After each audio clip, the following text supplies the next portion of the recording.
એ મગનજીને મેં પહેલા પણ વાત કરેલી કે મગનજી આ કામ આપણાથી ના થાય, સમાજનું બંધારણ થયું.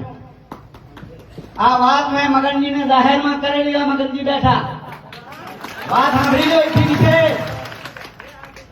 હું અહીંયા વહેલો આવ્યો. રાત્રે ગરબા અહીંયા માતાજીના ગરબા ઓલો પાઠ ઉત્સવ હતો, જન્મ તિથિમાં કર્યું. તોય મેં કીધું આ વાત બરાબર નથી. છતાં કે સાહેબ ડીજે અમે લાયા નથી, પણ આ ઓલો રિધમ કે શું કે ઈ અમે લાયા. આ ખૂબ ક્લિયર વાત. આખરે હું અહીંયા જો મુખ્યમંત્રી સાહેબ આયા, એમાં મને બોલાયો ને ગયો. એટલે આ પ્રેસ મીડિયાના આ રહ્યા એ મિત્રો બધા હતા, બીજા નહીં. આ રહ્યા પૂછી દો મને કે લવેનજી બંધારણ તૂટ્યું. મેં કીધું માતાજીના ગરબા ને એવું હતું બંધારણ